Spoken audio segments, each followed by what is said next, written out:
18। Question important है, कह रहा है कि केंद्र ए से प्रारंभ करते हुए बारी बारी से केंद्र ए और बी लेते हुए त्रिज्या दिया गया है 0.5, 1.5, 2 सेंटीमीटर, इस तरह से आगे बढ़ते क्रम में अर्धवृत्त खींचकर सर्पी वलय बनाया गया है जैसा कि फिगर में दिया गया है।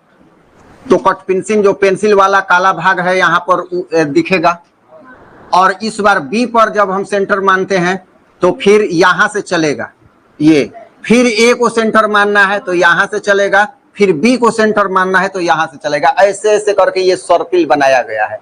समझ में आ रहा है ना? प्रत्येक क्या है, जैसे ये है, पहला है L1, इसके बाद कौन सा था, ये था L2, ये है L3 और ये है L4, और आगे भी है, ये जो है आगे भी और है, यहां से ये चलता रहेगा। तो इस तरह के कुल कितने सर्पिल है प्रश्न के अनुसार? 13 क्रमागत है, ठीक है ना? तो L1, L2, L3 ऐसे कर करके कितना हो जाएगा? 13 पदों तक, 13 पदों तक होगा। और सबका केंद्र बारी बारी से अलग है, जैसे L1 का A है तो L2 का B है, L3 का A है तो L4 का B है, ऐसे कह रहा है प्रश्न। समझ में आ रहा है? तो ये सभी क्या है, ये L1, L2, L3, L4 ये सभी क्या है?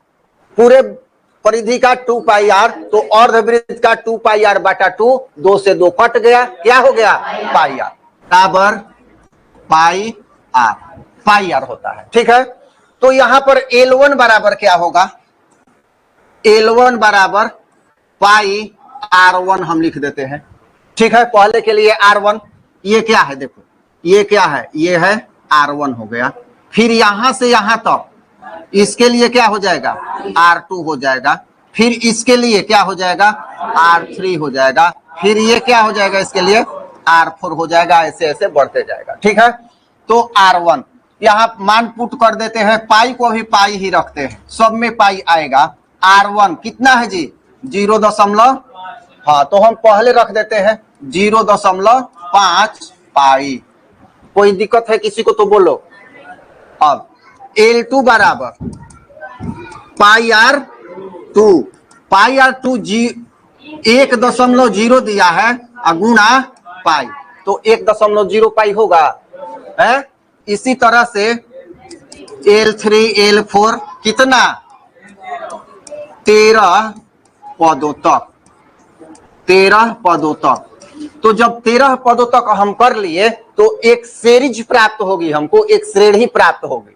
पहला पद श्रेणी का क्या होगा? 0.5 पाई, 0.1.0 पाई, और अगर आगे बढ़ते तो 1.5 पाई, ऐसे हो जाता है, डॉट डॉट डॉट, कितना?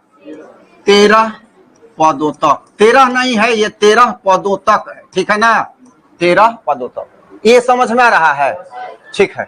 अब जब इसमें हम देखते हैं कि सब में पाई है, और देखो 0.5 में से या 1 में से 0.5 घटाएंगे तो 0.5 बचेगा, 1.5 में से 1 घटाएंगे तो क्या बचेगा? 0.5।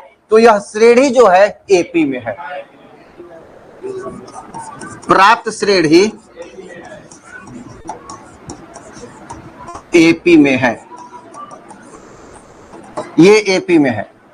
सबका योग, पूरा सर्पी का योग, तो सर्पिल का योगफल, सर्पिल का योगफल,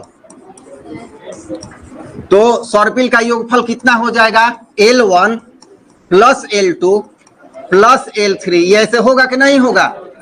13 पदों तक। ये समझ में आ रहा है?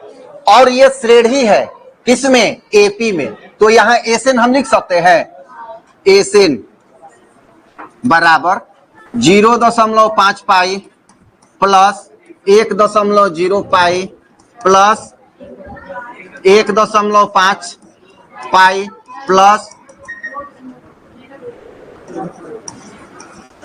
13 पदों तक। अब यहां हम देखते हैं 0.5 पाई सब में है, सब में है।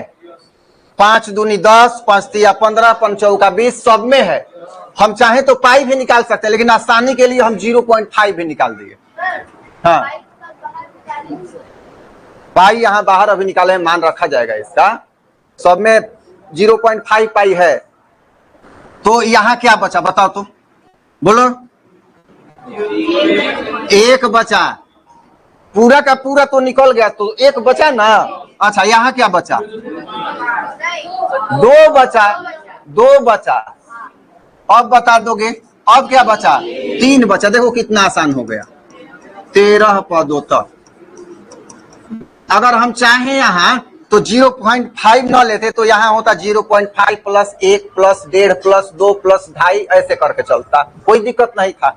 लेकिन ये निकाल लेने से और आसान हो गया। देखो ये, अब इसके लिए SN बराबर 0.5 पाई, यहां ज्यों का त्यों। अब इसके लिए हम क्या करेंगे, N बटा 2 A plus 2A plus N minus 1 into D, इस फॉर्म में होगा, होगा कि नहीं बताओ? तो जब होगा तो इसके लिए A क्या है, SN चल रहा है 0.5 पाई। इसके लिए N क्या है, 13 पदों तक, तो 13 बटा 2। अब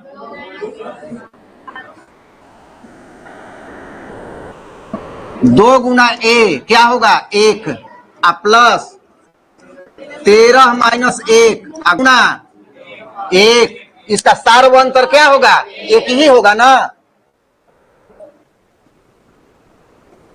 हो जाएगा 0.5 पाई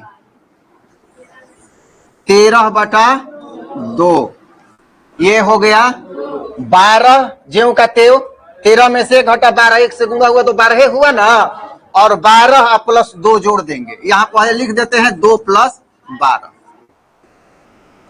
अब 0.5 गुना 22 बटा 7 गुना कितना हो जाएगा, ये 13 बटा 2 12 दू 13 14 होगा ना। 7 दूनी 14 और 2 से 2 कट गया। अब 22 में 5 से 11 और 11 में 13 से गुना कर दो। 22 में देखो 0.5 मतलब आधा होता है, ठीक है ना, तो 11 होगा ना। तो 11 गुना 13 बराबर 143 सेंटीमीटर में है ना, तो सेंटीमीटर।